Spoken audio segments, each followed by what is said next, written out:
கீதையில் 4வது சாப்டரில் 30வது ஸ்லோகத்தோட 2வது லைனும் 31வது ஸ்லோகத்தோட ஃபஸ்ட் லைனும் சேர்த்து அர்த்தம் பார்க்கணும்.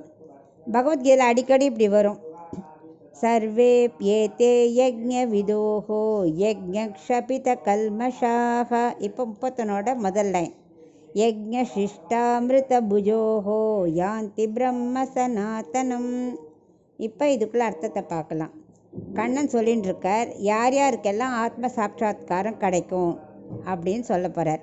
அதாவது யார் இது வரைக்கும் சொன்ன 13 விதமான கர்ம யோகத்தை விடாத ஏதாவது ஒன்றை ஃபாலோ பண்ணுறாலும் 13 விதமாக சொல்லியிருக்கார், எல்லாத்தையும் ஃபாலோ பண்ணணும் சொல்ல, அதில் ஏதாவது ஒன்றை விடாத பண்ணுறாளோ அவளுக்கு ஆத்ம சாட்சாத் கிடைக்கும் சொல்கிறார். யார் யார்? 25வது ஸ்லோகம் சொன்னா இல்லையா, திவ்யமங்கள ஆராதனை பண்ணுறவா, பூஜை பண்ணுறவா, அப்புறம் அக்னியில் ஆகுதி கொடுக்குறவா, அப்புறம் 26 சொன்ன இந்திரியங்களை என்ன பண்ணணும், அந்த ஆசைகள்லாம் அக்னியில் ஆகுதி பண்ணணும். அப்புறம் ஃபுல்லாக புலனடக்கம் பண்ணினவா அக்னியில் ஆகுதி பண்ணுறது. 27 சொன்னார், எல்லா புலன்களும் என்ன பண்ணும், பிராணங்கள் செயல்கள் எல்லாமே ஆகுதியில் கொடுக்கணும் அக்னியில். 28 சொன்னார் 5 டைப் ஆஃப் இருக்க சொன்னார் இல்லையா, நல்ல வழியில் ஈட்டின பொருளை தான தர்மம் பண்ணணும், தீர்த்த யாத்திரை பண்ணுறது, வேதார்த்தங்களை ஃபாலோ பண்ணுறது, உடம்பை வருத்திண்டு தியானம் பண்ணுறது. இது மாதிரி 28 ஒரு 5 டைப்பாக சொன்னார். 29 இந்த 30 முதல் லைன்லேயும் 3 டைப்பாக பிராணாயாமம் சொன்னார். கூரகம், ரேச்சகம், கும்பகம், இந்த கிரியைகள் செய்கிறவா இவா எல்லாருமே கர்மயோகிகள் தான்.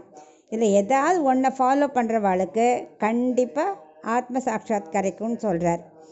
ஆனால் இதை மட்டும் பண்ணினா போகாது, அவள் என்ன பண்ணணும், நித்திய நைமித்திய கர்மாவை விடாது செய்யணும். நித்திய கர்மானா என்ன, அவாவா வர்ணாசிரம தர்மம், அவாவாளுக்குள்ளதை விடாத ஒன்று கூட விடக்கூடாது, டெய்லி எல்லாம் பண்ணணும்.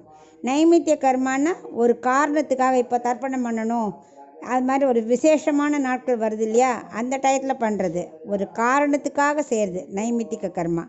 இப்படி எல்லாம் ரெகுலராக பண்ணால் அவளுக்கு எல்லா பாவங்களும் கழிஞ்சிடும்.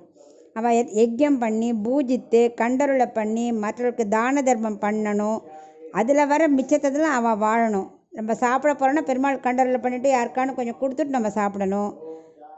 தான தர்மம் பண்ணிட்டு மீச்சம் இருக்கிற பணத்தில் நம்ம வாழணும். இந்த மாதிரி இதெல்லாம் தான் நித்திய நைமித்திக கர்மா. இதெல்லாம் எவன் ஒருத்தன் விடாத பண்ணுறானோ அவனுக்கு சனாதன பிரம்மமே கிடச்சிரும், ஆத்ம சாட்சாத்காரத்தையே அவன் அடையிறான்.